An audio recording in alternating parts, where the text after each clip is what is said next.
La nena no le dejaste wifi.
Hola, mi Raúl, buenas noches. Tengo el audio ya. Buenas noches a Jasia y a Judith, Reut, Jonit, allá de Bogotá. ¿Quién otro está conectado ahora? Y yo. Buenas noches, yo. Vamos a continuar con nuestra clase de los lunes, siguiendo con la lectura del libro de la Parashá Bo, Cómo llenar el vacío, psicología evolutiva. Creo que la vamos a dar en unas 2 clases, porque está largo el tema.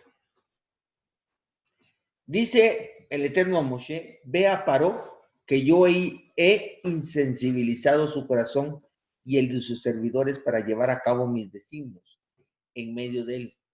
Y para que hayas de relatar a oídos de tu hijo y el hijo de tu hijo, cómo yo trascendí por encima de Misraim, y mis designios que ahí puse, sabrán así que yo soy el Eterno. Entonces dice el Rabbi Zucker, cuando deseamos resolver una dificultad, inmediatamente surgen cantidad de pensamientos hasta que logramos encontrar el cabo que consigue desatar el enjambre de ideas que inunda nuestra mente.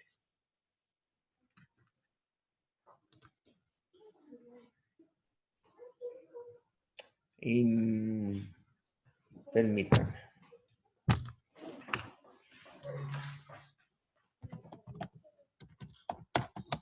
¿Todos me están escuchando allá, del otro lado?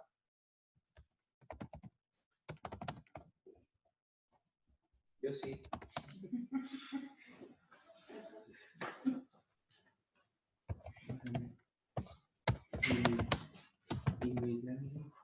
¿Me escucha bien? ¿Sí?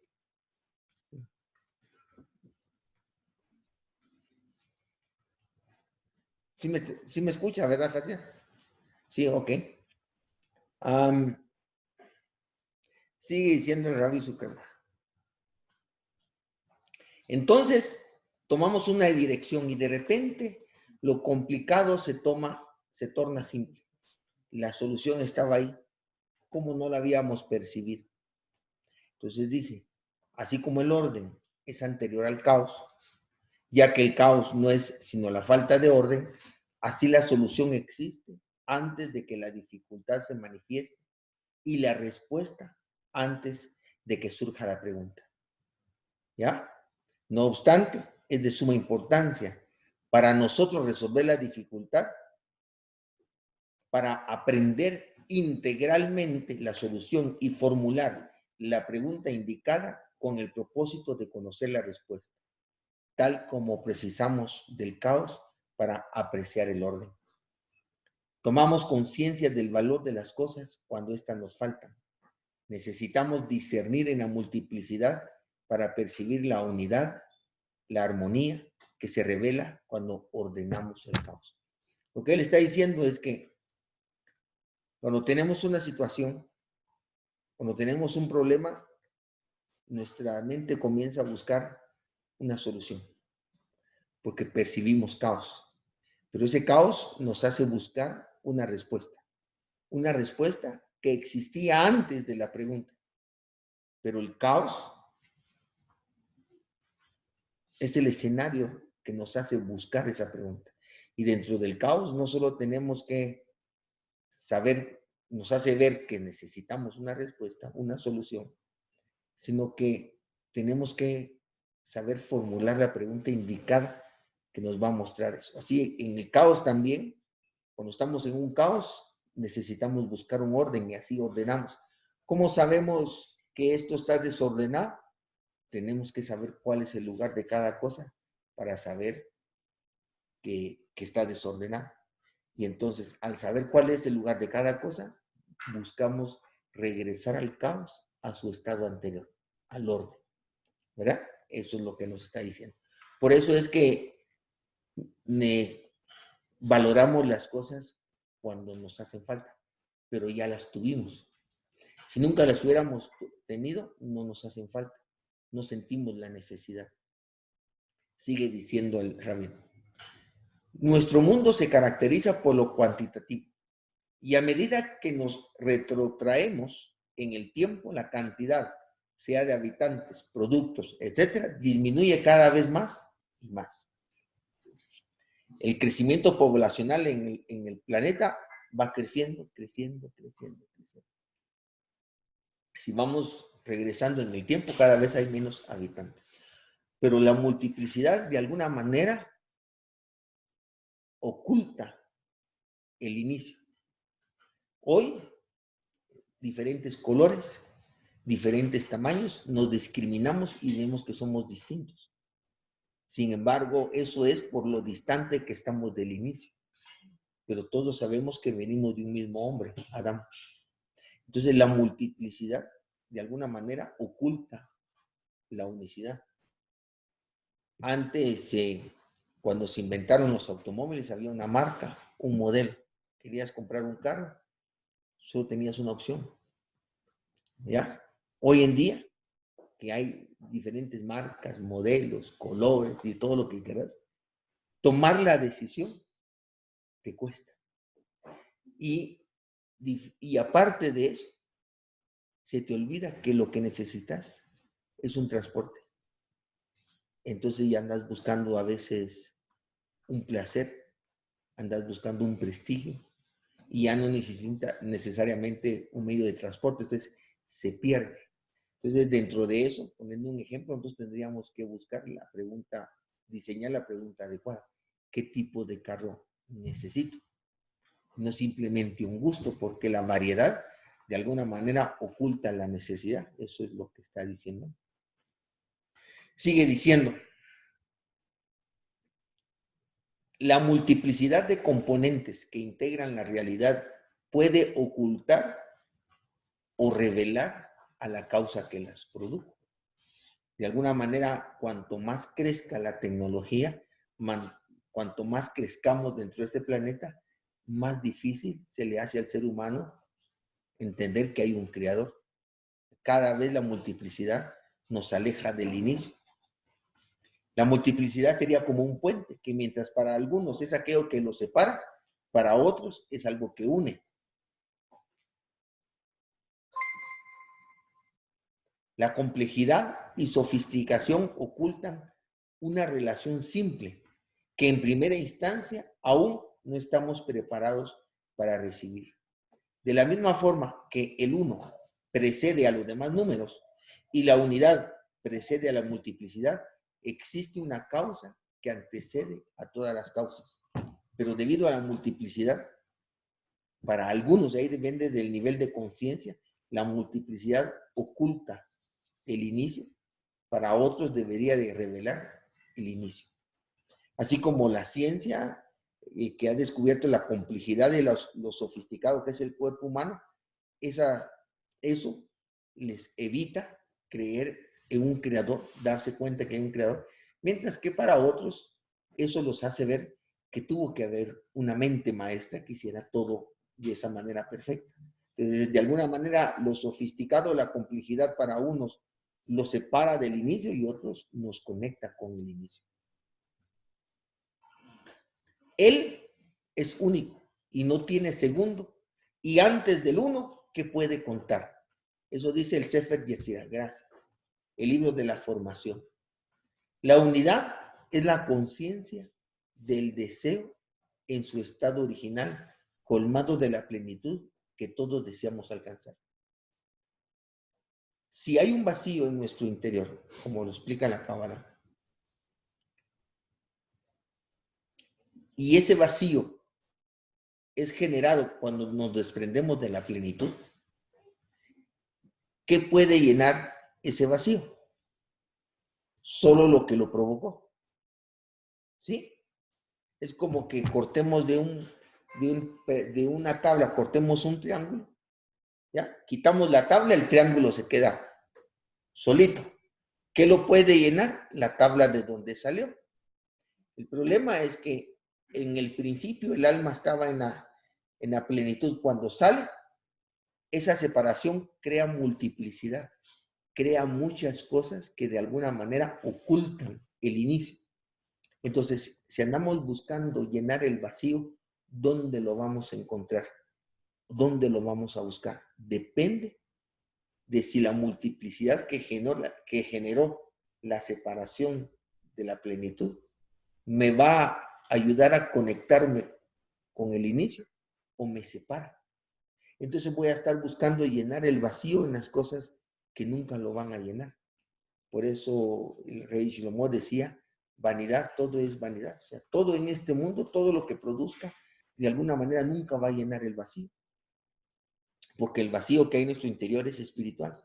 Si yo busco satisfacer o llenar ese vacío con todo lo que este mundo me pueda producir, nunca lo voy a llenar. No sé si me explico. O sea, la realidad es un 99% espiritual. ¿Sí? Entonces, todo lo físico viene siendo un 1% de toda la realidad. Si yo pudiera adquirir todo lo que este mundo me da, solo voy a llenar el 1% de mi vacío. Siempre voy a estar vacío.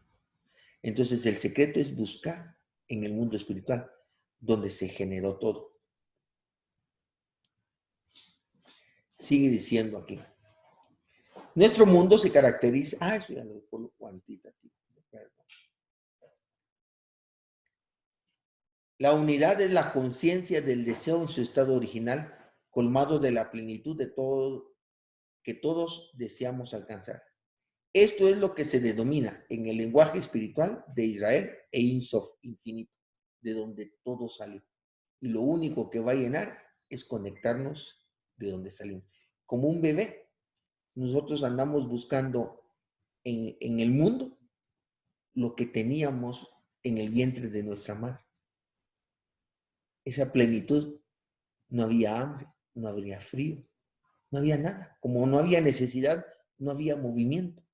Esa es la plenitud. Esa es una analogía. Cuando salimos, lo primero que hacemos es llorar porque tenemos una necesidad que ni nosotros sabemos cuál es.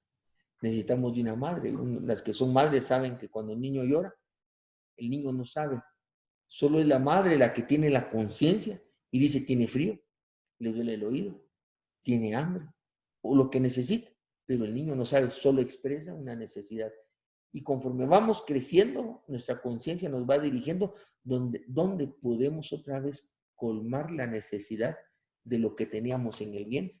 Pero únicamente lo vamos a encontrar regresando al vientre. Esa es la idea. En el mundo espiritual, también hay un origen, una plenitud que es como un útero, de donde el alma estaba llena por completo. De ahí salió y lo único que va a llenar es regresar a él.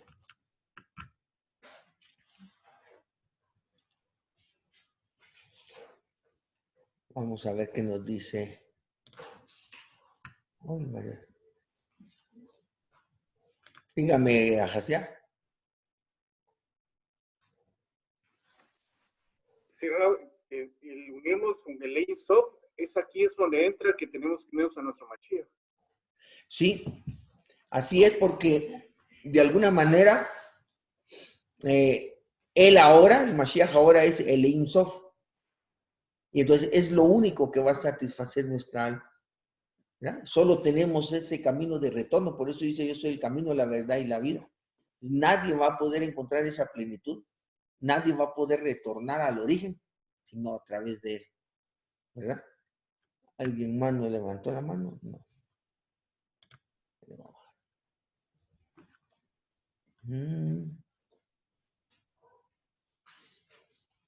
Reut también, bueno, no le puedo hablar a Reut porque no tiene audio. Ok. ¿Dónde nos quedamos? A ver.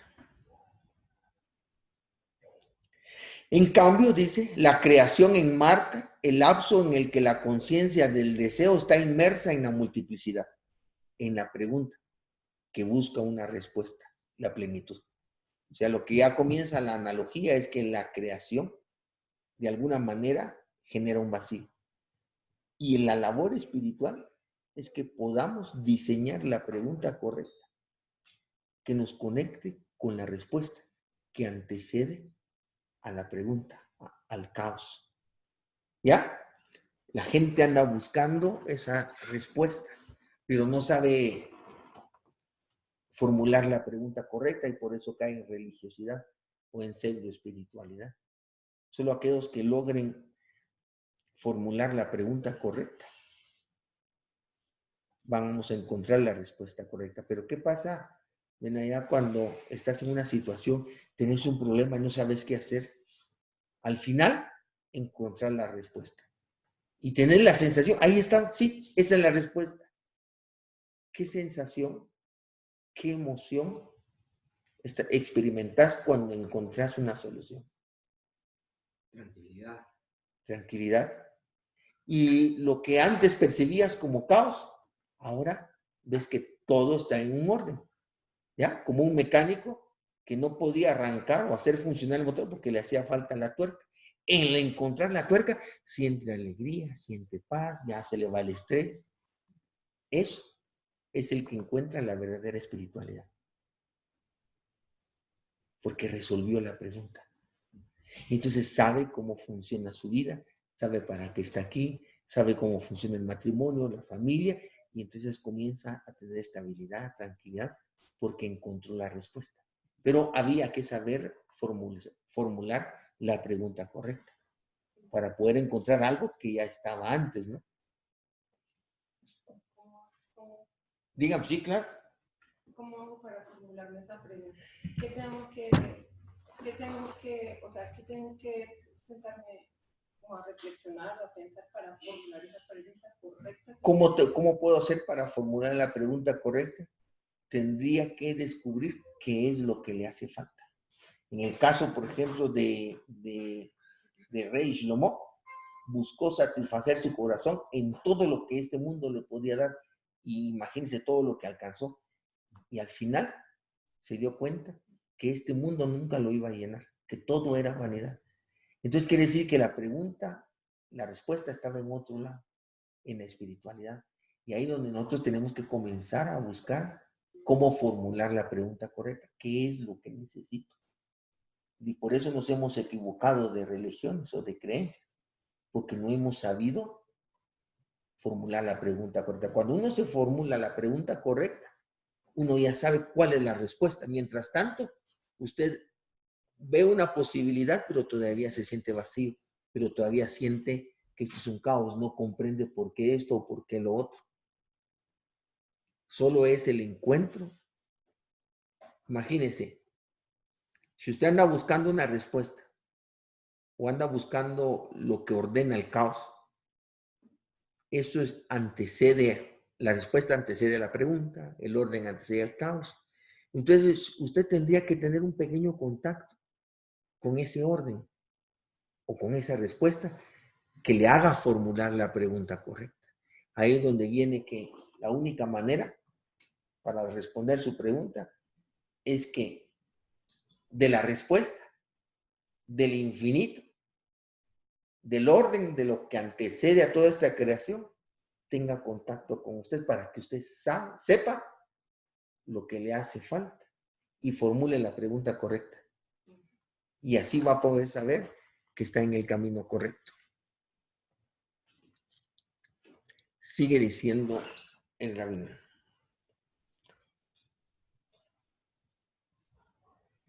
El Ein Sof desactiva la búsqueda y activa la plenitud, ya que, así como la respuesta, al ser comprendida, colma la pregunta, el disfrute anula la búsqueda del placer. ¿Ya? Nadie pregunta lo que ya sabe, ni busca lo que posee, hasta que todo y todos alcancemos el estado del Ein Sof, la creación permanecerá vigente. Por eso es que, ¿se recuerda que hablábamos en la Parashá Bereshit sobre el Gan Eden? Y el Edén o el mundo que estaba abajo. Ahora, este mundo, esta realidad en la que estamos viviendo, hace que nos formulemos la pregunta. ¿Ya?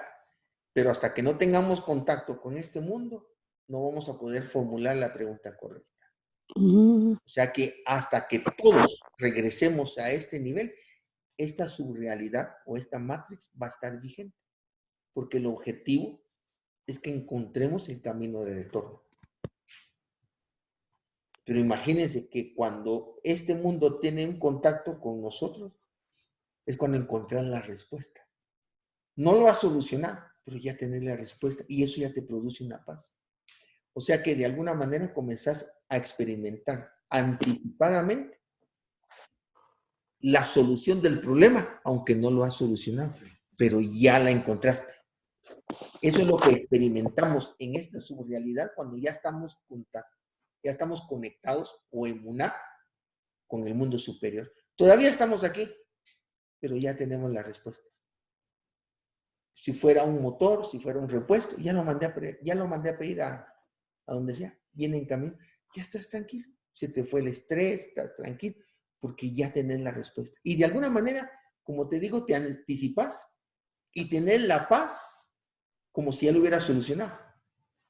Pero la respuesta viene en camino. Entonces, de alguna manera, en este inframundo, comenzamos a experimentar el estado espiritual de este mundo superior, aunque todavía estamos aquí. Eso es lo que disfrutamos de un Shabbat bien observado. Comenzamos a observar, a sentir y a experimentar un gozo, una paz de ese mundo de una manera anticipada. Donde no hay tiempo, donde no hay espacio.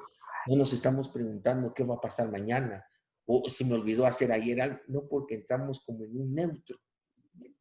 El Rabbi Zuckerberg dice en otra clase que el mundo presente, el tiempo en el estado presente no existe en este mundo. Porque si yo digo esto, ya pasó. Ya es un pasado. Dice él que aquí solo existe el pasado y el futuro. ¿Ya? Ahora, lo que él dice es, porque se recuerdan que Yod Hei Vav Hei, el nombre del Eterno, dice Rashi que si le quitamos la Yod es joven. Es ser en tiempo presente. Pero Rashi dice que la gramática hebrea, cuando le agregamos la Yod antes, Yod Hei Vav Hei, que es el nombre del Eterno, el verbo ser se convierte en un tiempo presente continuo. Entonces el Rabbi Zuckerberg dice que en este submundo solo existe el pasado y el presente. ¿Se han dado cuenta que hay muchas frases motivacionales? Dicen, no te cargues por el pasado, ni ansíes tanto el futuro, vive tu presente. Todos andamos buscando ese presente, pero no existe en este mundo. El mundo, el presente continuo, solo existe en el Ein Sof. Pues, aquellos que nos logramos conectar en el Ein Sof, con el Ein Sof, o que el Ein Sof esté en nosotros, podemos vivir en un estado presente. Y se acaban las penas del pasado y del futuro. Pero todo el mundo ya se dio cuenta que necesita vivir el presente, pero no puede. Porque en este mundo no existe el presente. Solo existe el pasado y el futuro. Porque el presente es un instante y ya se fue. Entonces, yo no puedo gozar el presente. Porque se esfuma como el humo de un cigarrillo, que ya no lo tengo. Sigue diciendo.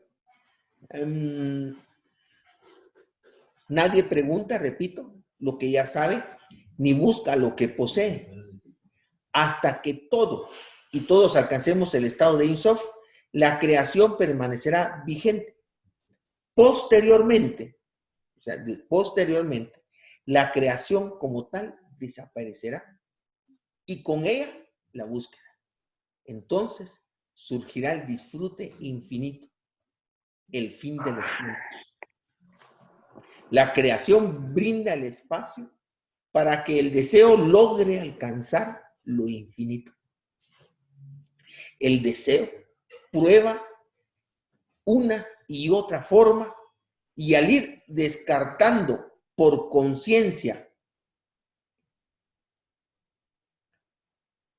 a través del sufrimiento, aprende a reconocer lo bueno y lo malo, lo que lo conduce a la plenitud y lo que lo aleja de ella.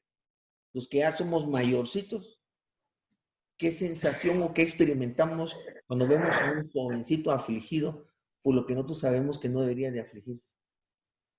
¿Ya? O sea que al transcurrir de nuestras búsquedas y errores, hemos aprendido a discernir entre lo bueno y lo malo. Pero como dice él, hay dos maneras de aprender, a través de la conciencia o a través del sufrimiento. La conciencia infinita, Ein Sof, existe antes de que se manifieste la creación.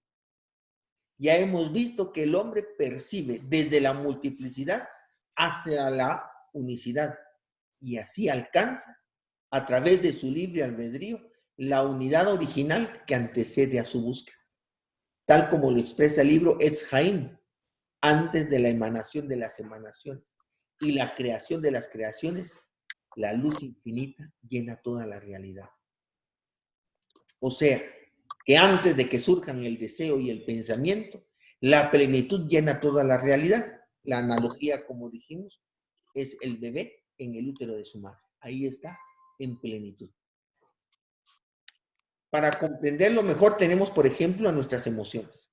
Cuando alguien está alegre y luego, por determinada circunstancia, entristece, no significa que la alegría dejó de existir, sino que ese individuo perdió momentáneamente su capacidad de estar alegre. Al recuperar los estímulos que generan alegría, desaparece la tristeza y la alegría ocupa nuevamente su lugar. Solo es que perdemos, porque recuérdense que el estado emocional depende cómo analicemos la situación. El mismo evento para unos produce tristeza y para otros alegría.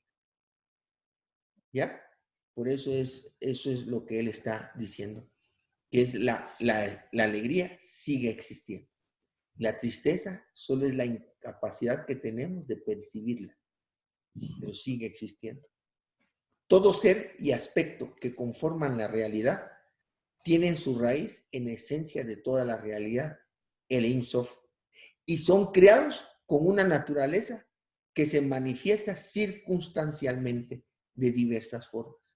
O sea que lo que está diciendo es que toda la creación espiritual y física salió del Ein Sof. De alguna manera, todo lo que hay en la creación es luz. Los místicos le dicen que todo es energía vibrando a diferente frecuencia, pero todo es lo mismo.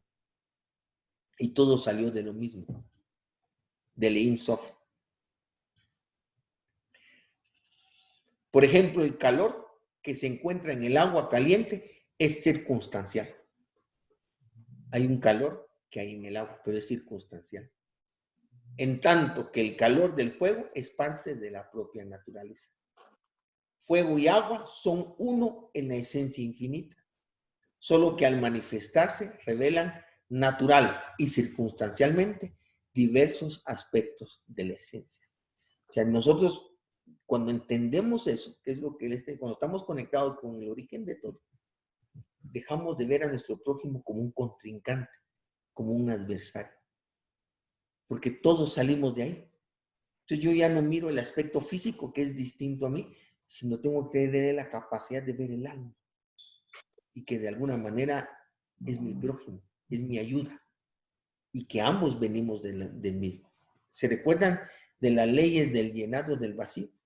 En la ley del llenado del vacío decimos que del Ein Sof salió una luz y se hizo la vasija.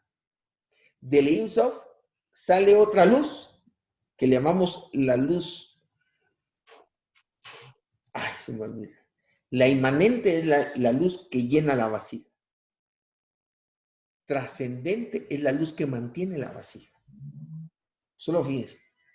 La luz trascendente que sostiene la vasija, la luz que es vasija, la luz que llena la vasija aquí abajo, aquí arriba en el Ein Sof, eran lo mismo.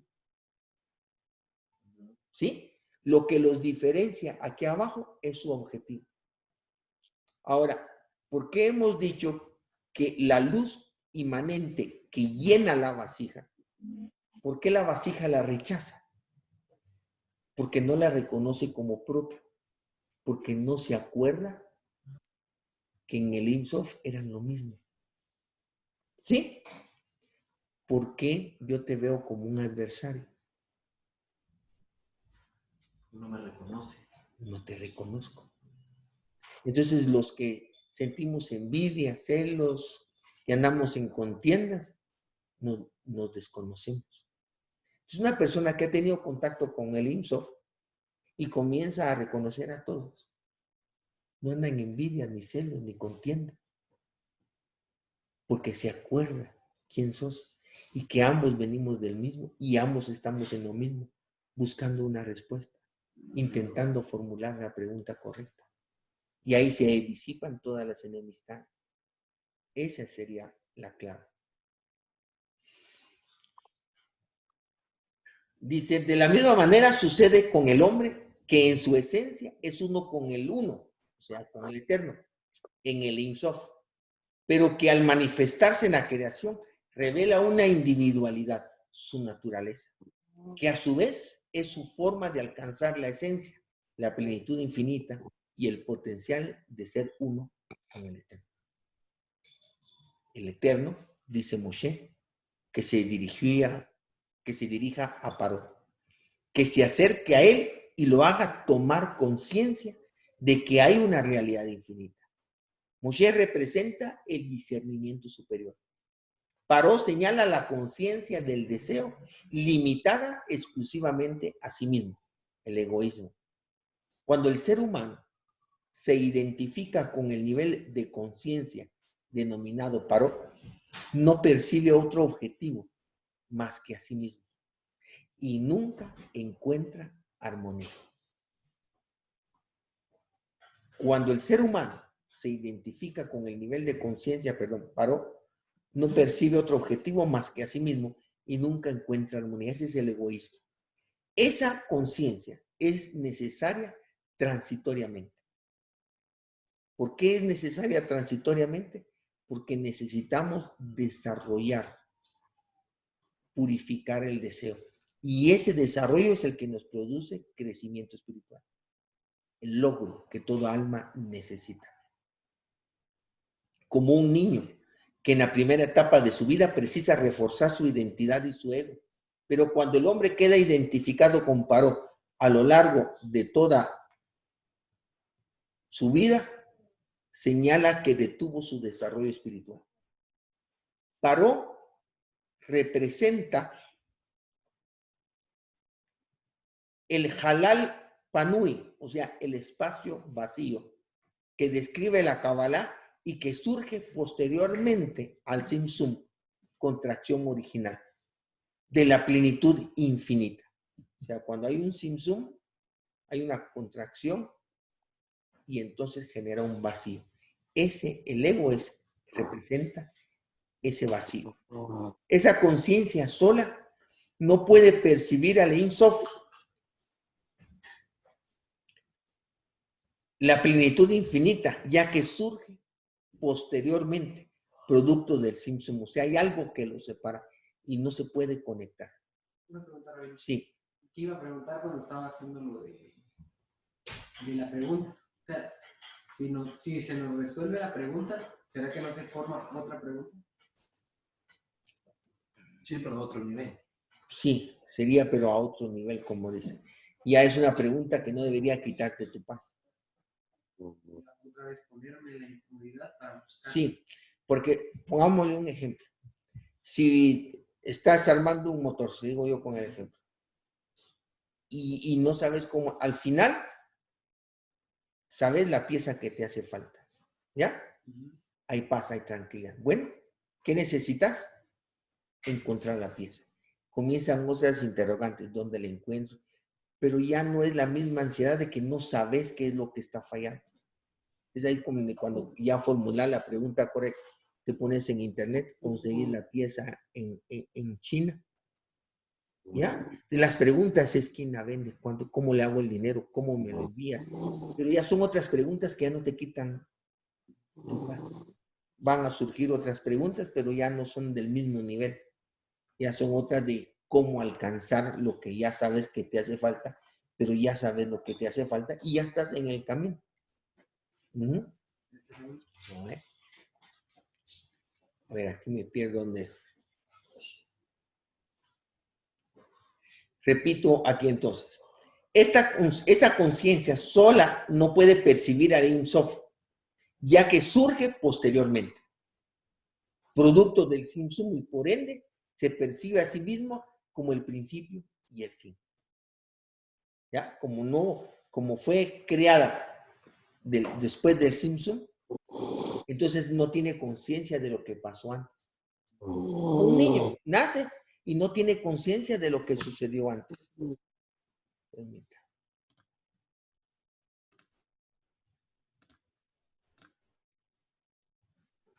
No tiene conciencia de lo que sucedió antes. Por eso le digo yo que la única manera de saber lo que hay antes es que eso anterior tenga contacto con nosotros como un niño que necesita de un padre que lo antecede en su existencia, que le explique el por qué está en esta vida y que lo entrene a vivirla. Así genera una realidad de búsqueda permanente. No para encontrar, sino para seguir buscando cómo saciarse a sí mismo. Encontrar, en cambio, significa compromiso y asumir obligaciones. Durante su desarrollo, el niño necesita modelos. Aprende y discierne a partir de lo que recibe de sus padres y maestros. Llega a un mundo que lo antecede, o sea, ese mundo ya existía y que es regido por principios que debería incorporar y respetar para como acomodarse a lo que está. Como decían nuestros abuelos, ¿no? Al lugar donde fueres, haz lo que vienes. O sea, si uno va a otro país, uno comienza cómo hacen las cosas aquí y yo las comienzo a hacer igual. Así es el niño que viene a este mundo, un mundo que lo antecede y que necesita de padres y maestros que le comienzan a enseñar cómo funciona este mundo para que él se vaya incorporando. El desarrollo del niño implica proyectarse hacia su entorno, comenzar a relacionarse. En cambio, cuando se transforma en joven y luego en adulto y continúa sin desarrollar otro objetivo que vaya más allá de sí mismo, la vida se convierte en una constante justificación.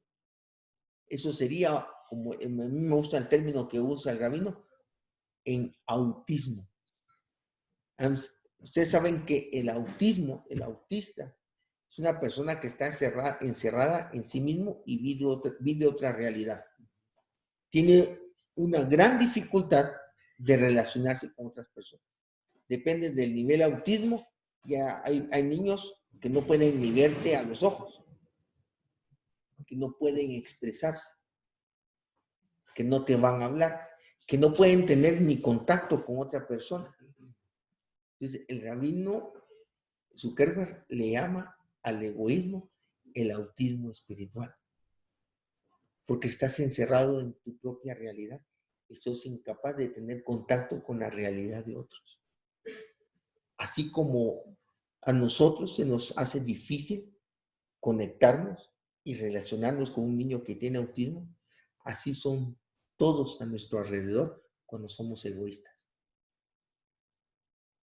¿Sí? Y por lo tanto, se hace imposible expandir la conciencia y definir objetivamente qué está bien y qué está mal. Para tomar decisiones realmente altruistas, debemos aprender a no justificar nuestras debilidades. La armonía universal, la denominada Geulá, que es la restauración del deseo humano a la plenitud infinita, surge cuando los hombres, con personalidades y tendencias diferentes, sometemos nuestra naturaleza a principios superiores y objetivos. Era lo como hemos platicado, no importa si somos sanguíneos, coléricos, melancólicos o flemáticos. Si nos mantenemos así puros, ¿ya? Y cada quien vive su pura realidad, no nos podemos relacionar.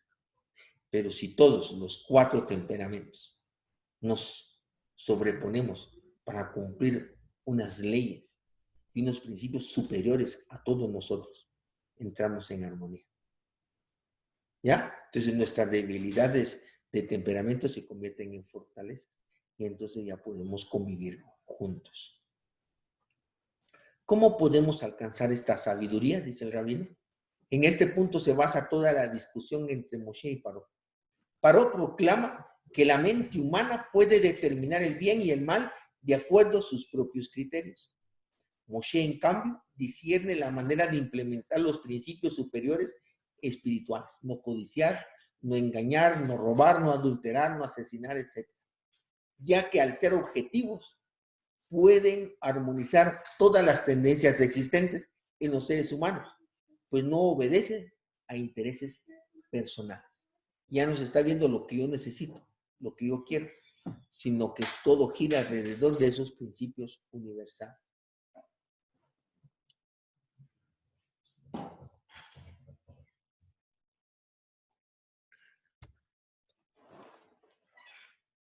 En la parashá Shmot, Paró le pregunta a Moshe, ¿quién es el Eterno? Nachmanides, Rambam, nos enseña que Paró tenía conciencia del concepto Elohim, pero no del concepto Yod-Heh-Vav-Heh. Como estudiamos en la Parashá Vaerá, indica la conciencia cuando percibe desde los límites. Din es límites, porque Elohim es un atributo de justicia que pone límites. Por eso es que en Bereshit 1 solo se utiliza el nombre Elohim, porque cuando él crea, determina límites. Entonces la mente, dice, solo percibe los límites. En cambio, el Yod-Heh-Vav-Heh señala la conciencia en expansión, o sea, la misericordia. Permítanme que llame.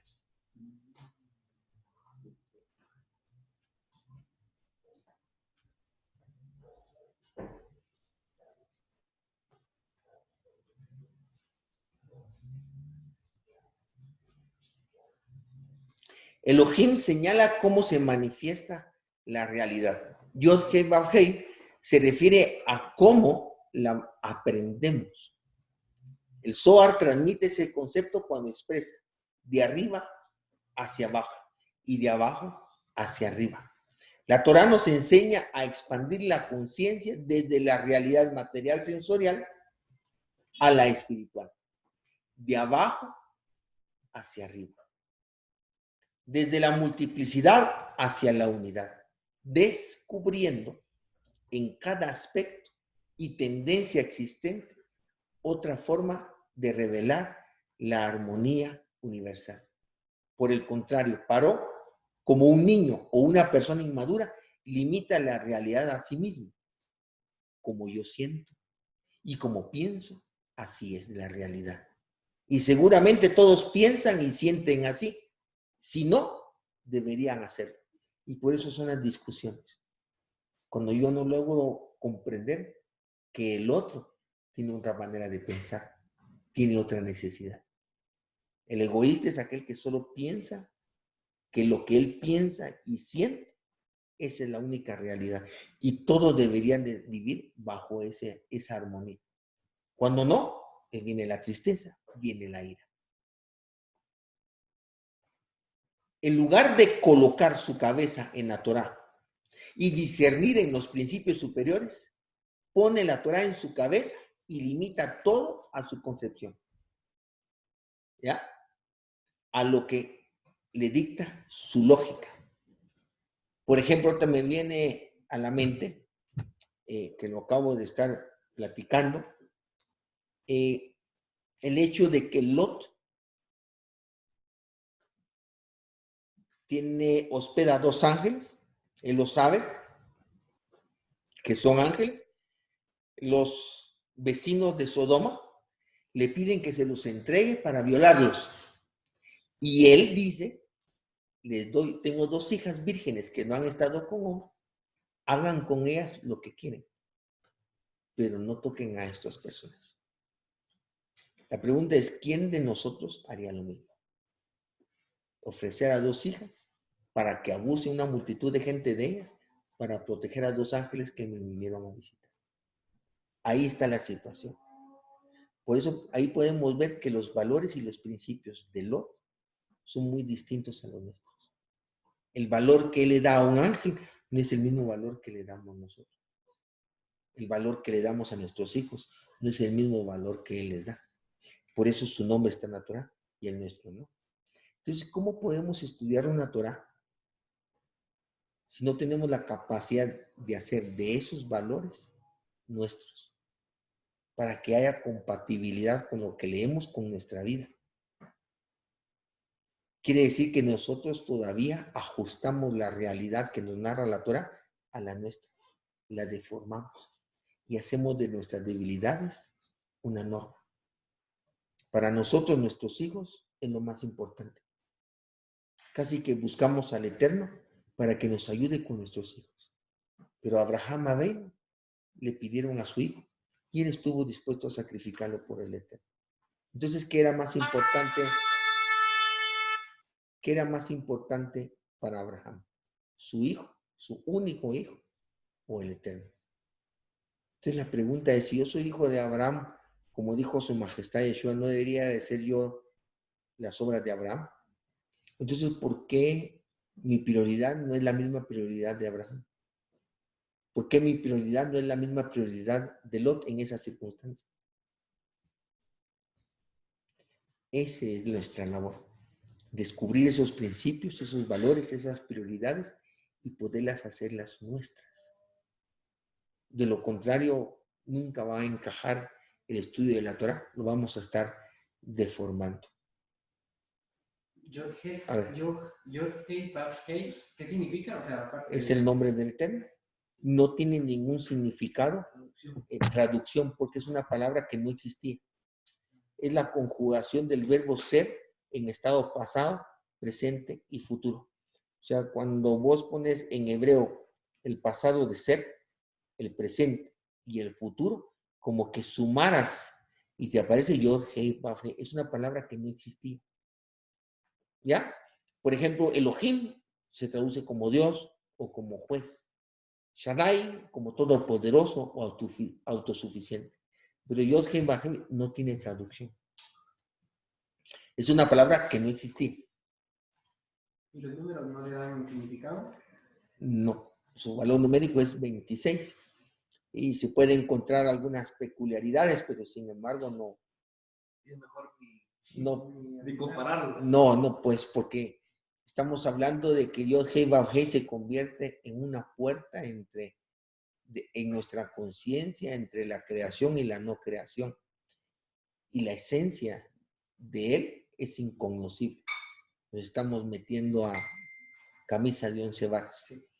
La cábala solo tiene como objetivo estudiar el efecto,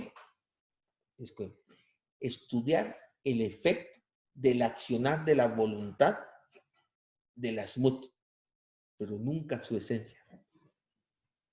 Es como que si yo moviera este ratón, ¿ya? Pero vos no me ves a mí, ni ves el ratón, pero ves algo que se movió.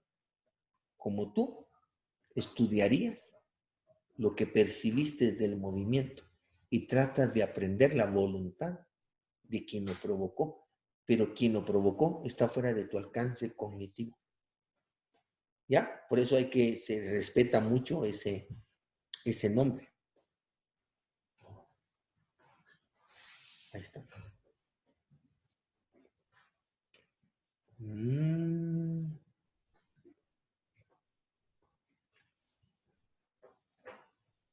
Dice, por ello, Mizraim, al igual que todas las civilizaciones e individuos que disciernen de esa forma, tratar de ajustar la Torah a nuestra capacidad, finalmente se aíslan de la realidad y no son capaces de generar una continuidad espiritual. Todo es efímero. La gloria de Egipto pasó. Nadie se acuerda de esa gloria. Y así la cultura griega y así todas. Pero Israel permanece a lo largo de la historia. El mal surge, yo creo que ahí vamos a parar la clase de ahora para que no sea mucha información, pero resumiendo, para hacer una reflexión de una correcta espiritualidad, es aquella que nos ayuda a formular la pregunta correcta. Pero esa espiritualidad y esa formulación de esta pregunta no puede darse a menos que eso que existe antes de esta creación haga contacto con el ser humano y el ser humano tenga conciencia real de qué es lo que necesita y qué es lo que anda buscando. Entonces la espiritualidad le ayuda a formular la pregunta correcta y que encuentre. ¿Ya? Recordemos que la Kabbalah nos enseña que este mundo es, para tener una analogía, es como cuando el padre juega con su hijo. ¿Ya? El padre quiere jugar con el hijo y se oculta, ¿no? ¿Qué pasa cuando el padre se oculta? El niño comienza a buscar, ¿ya? Pero el padre se ocultó, no porque quisiera que él no lo viera, porque anda buscando la reacción en su hijo, que lo busque. Para que finalmente cuando el padre se descubra, provocar alegría. Ahora, ¿pero qué pasa? Que cuando el padre se oculta y el hijo se pone a jugar y dice, y qué bonito, y se le olvida que el padre se ocultó. ¿Qué va a pasar cuando el padre se descubra? ¿Va a provocar algo en el niño? No. Esos son los egoístas. Se les olvidó qué papel tenían que jugar. Buscar a su creador. ¿Ya? Eso es lo que estamos platicando aquí. El Eterno se ocultó, pero nosotros, la verdadera espiritualidad, tiene que generar la labor adecuada para que cuando Él se revele, lo estemos esperando y recibamos esa plenitud que tanto anhelamos mientras Él se ocultó. Bueno, amigos, nos vemos la próxima. Reut, ahí está desde Florencia, no sé si se pronuncia así, Florencia, Italia. Dígame, permítame tener una pregunta aquí. Ein Sof es donde todo inició, pero no es la causa, hay una causa previa. La realidad está compuesta de 3 elementos. El Asmut, que quiere decir esencia, el Ein Sof y la Neshama. ¿Ya? El Ein Sof es la esencia a lo que no tenemos alcance. El Asmut. El Asmut, perdón. Y el Ein Sof es el punto de encuentro entre el Asmut y la Neshama. Bueno, amigos, bendiciones. Feliz noche, Reut. Ahí nos vemos y Judith, espero que haya podido escuchar y si no, pues ya hoy mismo en la noche estaré subiendo la grabación al canal de Betor. Shalom, bendiciones. No, bendiciones. Shalom, Reut.